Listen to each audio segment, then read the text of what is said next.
మొదటి వచనం ధ్యానం.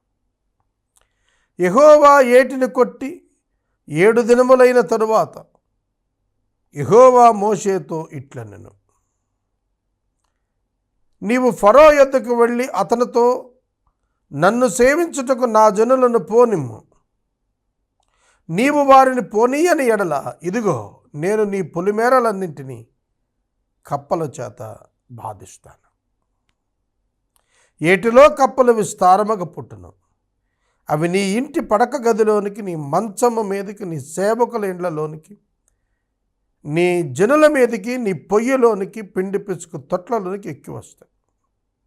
ఆ కప్పలు నీ మీదకి, నీ జనుల మీదకి, నీ సేవకులందరి మీదకి వస్తాయి అని యెహోవా సెలవిస్తున్నాడు అని చెప్పమన్నాడు. యెహోవా ఏటిని కొట్టిన 7 దినములకు అన్నాడు. నీరు రక్తంగా మారినప్పుడు అహరోను మోషేలు చేశారు అని మనకు కనిపిస్తుంది. అయితే 8వ అధ్యాయ ప్రారంభ వచనం యెహోవా నీటిని కొట్టాడు అని కనిపిస్తుంది. మనుషులు దేవుడు కలిసి పనిచేస్తున్నారు. Partnership of God and human being. దేవుని పనిలో ఎప్పుడూ కూడా దేవుడు మరియు మనిషి కలిసి ఉంటారు. ఇది బైబిల్ గ్రంథంలో ఒక గొప్ప సత్యం. ప్రారంభం నుండి ముగింపు వరకు కూడాను దేవుడు జరిగించిన కార్యములన్నింటిలో మానవునికి భాగస్వామ్యాన్ని ఇస్తూ వచ్చాడు. మోషే అహరోనులను దేవుడు పంపిన, భౌతికంగా మోషే అహరోనులు యెహోవా దేవుని రిప్రజెంటేషన్ చేసిన ఆ పని చేస్తోంది ఆయనే. మరొక సత్యం గుర్తెరగాలి. దేవుడు అధికారాన్ని మోషే చేతిలో, అహరోను చేతులలోనికి ఇచ్చివేయలేదు. ఆ అధికారాన్ని తానే వినియోగిస్తూ వారు తన ప్రతినిధులుగా మాట్లాడుటకు మాత్రమే, just like a spokes person, మాట్లాడు వ్యక్తులుగా, సమాచారం అందించే వ్యక్తులుగా మాత్రమే వారిని ఉంచాడు తప్ప వారికి ఇండివిజువల్గా, వ్యక్తిగతంగా ఏ పవర్స్ అనుగ్రహించబడలేదు. మోషేలో శక్తులు లేవు. మోషే ప్రయోగిస్తున్న కర్రలోనూ శక్తులు లేవు. మోషేను పంపిన దేవునిలో శక్తి ఉన్నది. క్రియ చేస్తున్న దేవునిలోనే శక్తి ఉన్నది, కానీ క్రియ చేస్తున్నప్పుడు నిలిచిన వ్యక్తిలో శక్తి లేదు. కనుక దేవుడే ప్రధానం ప్రతి తెగులు వెనుక, ప్రతి అద్భుతం వెనుక. మానవుడు దేవునికి ప్రతినిధిగా నిలబడుతున్నాడు అంతే. అది ఆనాడే కాదు, ఈనాడు కూడాను.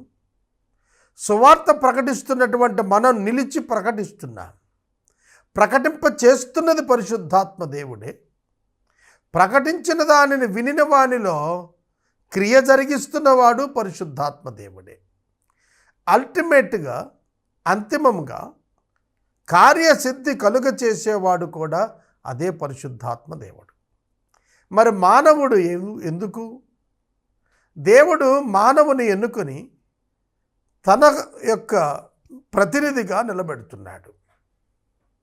Human partnership in divine actions. దేవుని యొక్క అద్భుత క్రియలలో మానవ పాత్ర, ప్రాతినిధ్యం, భాగస్వామ్యం దేవుడు ఎలవ్ చేస్తున్నాడు. ఎందుకో తెలుసా? తాను నమ్మిన వారిని, తాను ఏర్పరచుకున్న వారిని, తాను పిలుచుకున్న వారిని, తాను మహిమపరిచిన వారిని ఆయన ఘనపరచడానికి ఈ విధంగా చేస్తున్నాడు.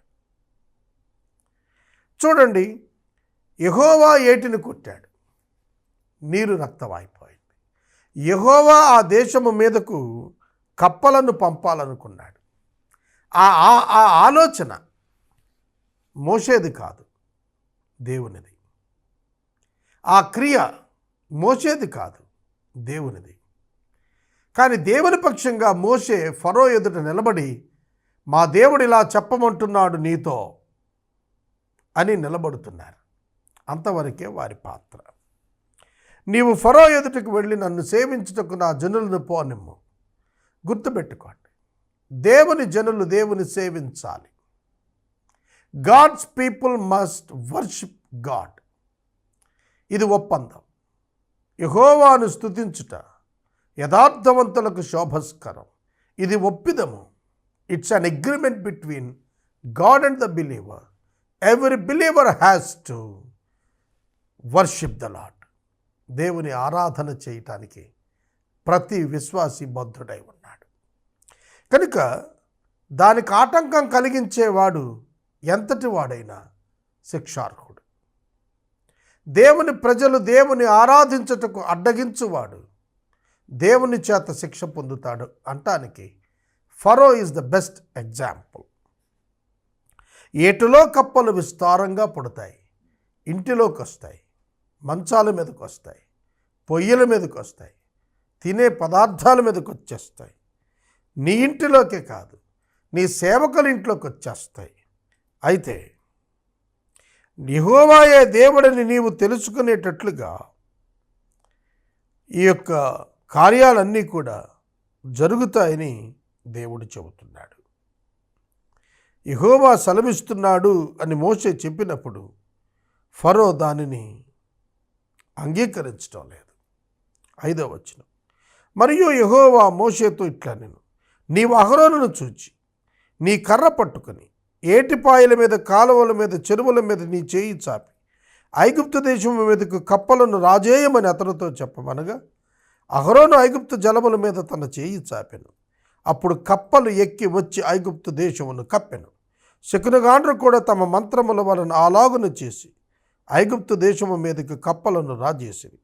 అప్పుడు ఫరో మోషే అహరోనులను పిలిచి నా యొద్ద నుండి, నా జనుల యొద్ద నుండి ఈ కప్పలను తొలగించుమని యెహోవాను వేడుకోండి. కప్పలను రాజేశారు, కానీ కప్పలను పోచెయ్యలేకపోయారు, తీసివేయలేకపోయారు. ఆ దేశపు మంత్రజ్ఞులు కప్పలను రాజేశారు, కానీ ఆ కప్పలను తీసివేయలేకపోయారు. గమనించండి, దురాత్మకు శక్తి ఉన్నది, కానీ దానికంటే అధికమైనటువంటి సంపూర్ణమైన శక్తి దేవునికి ఉన్నది అని తెలుస్తోంది. ఆ కప్పలను తొలగించమని వేడుకుని అప్పుడు యెహోవాకు బలి అర్పించుటకు ప్రజలను పోనిస్తాను అని అబద్ధమాడుతున్నాడు. అందుకు మోషే, నన్ను గెలిచినట్లుగా నీవు అతిశయించవచ్చు. ఈ కప్పల శేషం ఏటిలోనే ఉంటుంది. అవి నీ మీద, నీ ఇండ్లలో ఉండకుండా చంపబడినట్లు నీ కొరకు, నీ సేవకుల కొరకు, నీ ప్రజల కొరకు నేను ఎప్పుడు వేడుకనవలెనో చెప్పమని ఫరోను అడగగా అతడు రేపే అనెను. అందుకతడు, మా దేవుడైన యెహోవా వంటి వారెవ్వరూ లేరు అని నీవు తెలుసుకున్నట్లు నీ మాట చొప్పున జరుగును. రేపటి దినం వరకు అని ఎందుకు చెప్పాడు ఫరో? ఆ దినమంతా వాళ్ళు ప్రయత్నిస్తారన్నమాట. ఆ దేశపు మంత్రజ్ఞులు ప్రయత్నిస్తారు ఆ దినమంతా ఆ కప్పలను తొలగించడానికి. వారి మంత్రజ్ఞుల చేత దానిని సాధించాలనుకున్నాడు.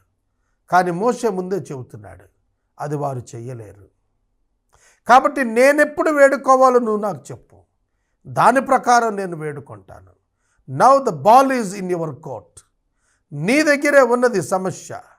నీవు దాని నుండి వెలుపటికి రావాలనుకుంటే నీవు వెలుపటికి రావటానికి నేను దేవుణ్ణి వేడుకుంటానని మోషే అతనితో చెబుతున్నాడు.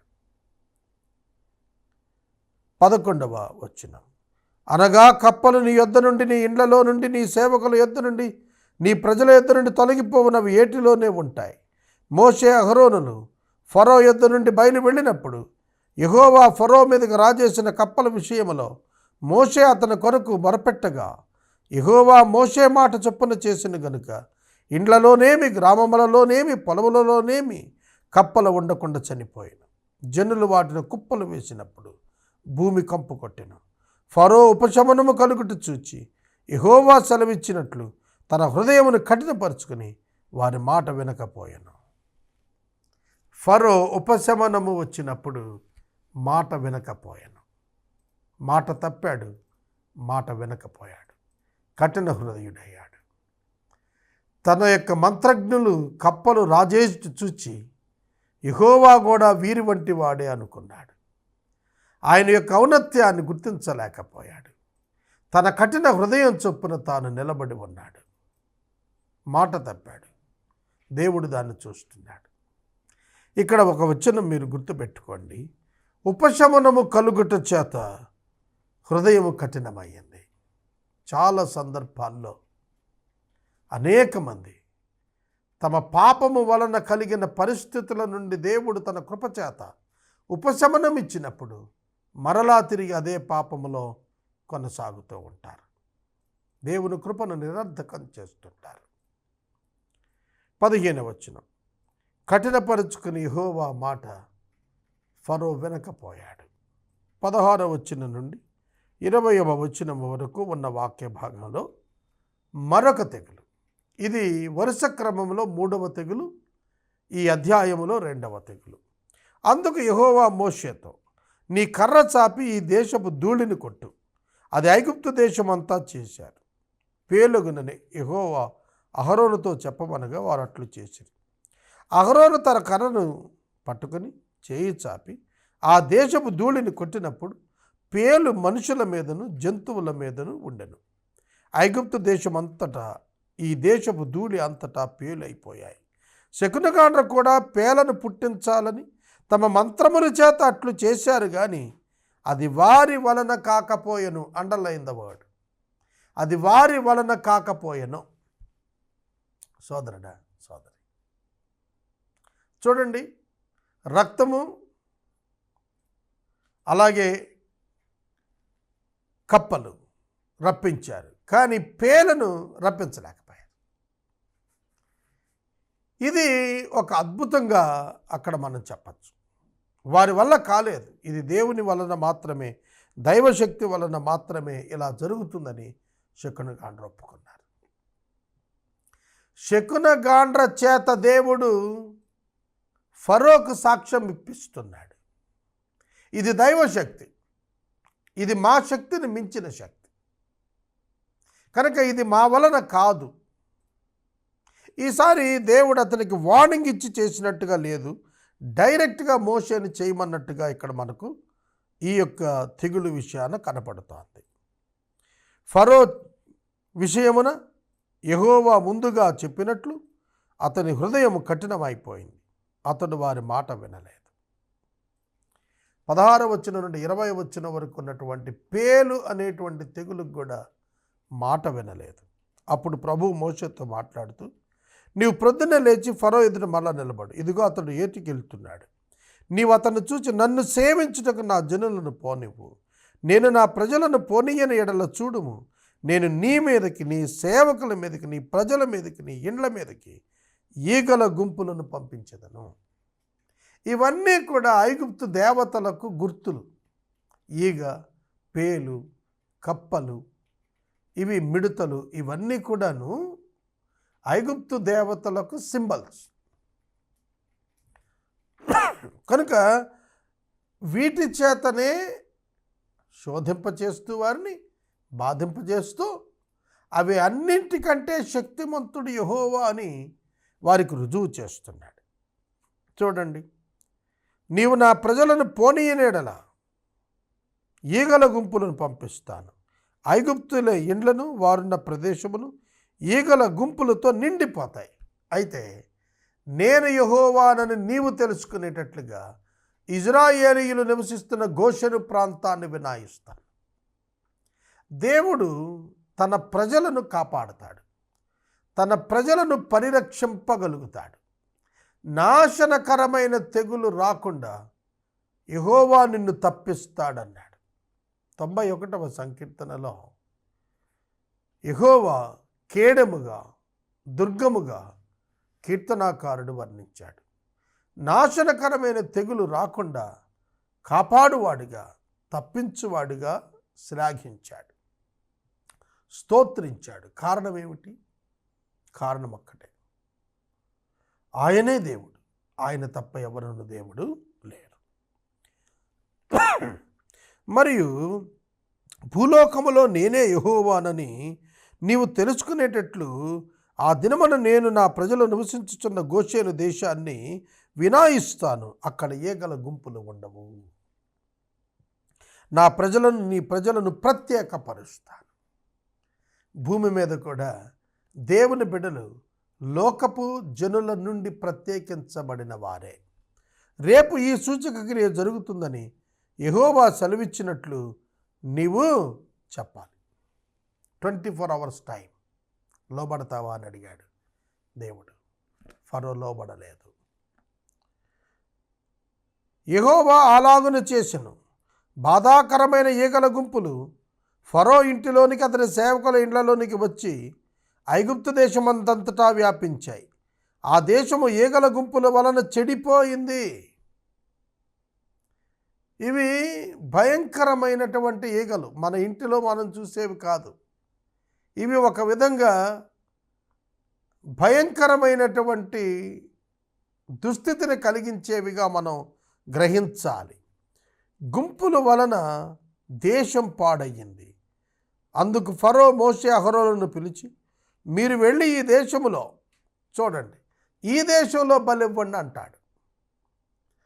దూరంగా వెళ్ళి బలిమ్మనేమో దేవుడు చెబుతున్నాడని వీరు అభ్యర్థిస్తుంటే, మోషే అహరోనులు అభ్యర్థిస్తుంటే ఫరో వెళ్ళండి కానీ ఈ దేశంలోనే బలివ్వండి. కొంత దిగొచ్చాడు ఫరో. మోషే అన్నాడు, అలా చేయకూడదు. మా దేవుడైన యెహోవాకు మేము హేయమవుతాం. మేము అర్పించవలసినటువంటి బలి ఐగుప్తీయులకు ఏహ్యం. ఇదిగో మేము ఐగుప్తీయులకు ఏహ్యమైన బలిని వారి కనుల ఎదుట అర్పించినట్లా వారు మమ్మల్ని రాళ్లతో కొట్టి చంపేస్తారు. మేము అరణ్యములోనికి 3 దినాల ప్రయాణం పోతాం. దేవుడైన యెహోవా మాకు సెలవిచ్చినట్లుగానే ఆయనకు బలిని అర్పిస్తాం. బలిని అర్పించటంలో యెహోవా సెలవిచ్చినట్టుగా చేయాలి తప్ప రాజు సెలవిచ్చినట్టుగా కాదు. బలికి ఒక విధానం ఉన్నది. ఆ విధానమును నిర్ణయించిన వాడు దేవుడే. ఆ విధానములోనే మేము దేవుని సేవించాలి. మానవ విధానము దేవుని సేవా విధానానికి పనికిరాదు అని వారు నిర్ధారించి మరీ చెబుతున్నారు. అందుకు ఫరో, మీరు అరణ్యములోనికి మీ దేవుడైన యెహోవాను బలి అర్పించుటకు మిమ్మల్ని పోనిచ్చదును కానీ దూరంగా పోవద్దు. 3 దినాల ప్రయాణం వెళ్ళాలని వారు కోరుతుంటే దూరం వెళ్ళొద్దు, ఒక్కరోజు వెళ్ళండి అన్నట్టుగా మాట్లాడుతున్నాడు. దగ్గరగానే ఉండండి, మీరు దూరానికి వెళ్ళొద్దు. అతని బాధంతా కూడా ఇశ్రాయేలీయులు తమ దేశం నుండి వెళ్ళిపోతారేమో, తమ దేశంలో పనిచేసే వారికి ఉండరేమో అని బాధ. అందువలన ఆ విధంగా మాట్లాడుతున్నాడు ఫరో. అందుకు మోషే, నేను నీ యొద్ద నుండి వెళ్ళి రేపు ఈ ఈగల గుంపులు ఫరో యొద్ద నుండి, అతని సేవకుల యొద్ద నుండి, అతని జనుల యొద్ద నుండి తొలగిపోనట్లు నేను యెహోవాను వేడుకొందును గాని యెహోవాకు బలి అర్పించుటకు ఫరో జనులను పోనీయక ఇకను వంచన చేయకూడదని చెప్పి వార్నింగ్ ఇచ్చాడు. ఇప్పటికే నువ్వు మాట తప్పుతున్నావు ఫరో, ఇప్పటికే నువ్వు వంచన చేస్తున్నావు, మోసం చేస్తున్నావు మమ్మల్ని. ప్రతిసారి తెగుల నుండి తప్పించుకోవటానికి లోబడినట్లు నటిస్తున్నావు. ఈసారి అలా కుదరదు. ఖచ్చితంగా మేము చెబుతున్నాం, నువ్వు మమ్మల్ని వంచన చేయకుండా పంపాలి. ఫరో యొద్ద నుండి మోషే బయలు వెళ్ళి యెహోవాకు ప్రార్థన చేశాడు, వేడుకున్నాడు. యెహోవా మోషే మాట చొప్పున చేయగా ఈగల గుంపులు ఫరో యొద్ద నుండి, అతని సేవకుల యొద్ద నుండి, అతని ప్రజల యొద్ద నుండి తొలగిపోయాయి, ఒక్కటైనను నిలబడలేదు. అయితే ఫరో ఆ సమయమున కూడా హృదయమును కఠినపరుచుకొని జనులను పోనీయకపోయాడు. ఆరాధన చేయుటకు తన ప్రజలను పోనీయమని దేవుడు సెలవిస్తున్నటువంటి మాటను ధిక్కరించి కఠిన హృదయముతో ఆ విధంగానే ఉన్నాడు. ఇప్పటికి 4 తెగుళ్ళు దేశం మీదకు వచ్చాయి. ఈ తెగుళ్లకు దేశం బాధించబడుతోంది. కానీ ఫరో తన హృదయాన్ని కఠినం చేసుకుని ఇశ్రాయేలీయులను పోనీయకపోయాడు. ఫరో యొక్క కఠిన హృదయం ప్రతి మానవుని యొక్క హృదయంలో ఉంది. ప్రతి మానవుడు దేవుని మాటకు లోబడుట విషయంలో కఠినత్వాన్ని వీడి లోబడుట నేర్చుకోవాలనేది ప్రధాన సందేశం.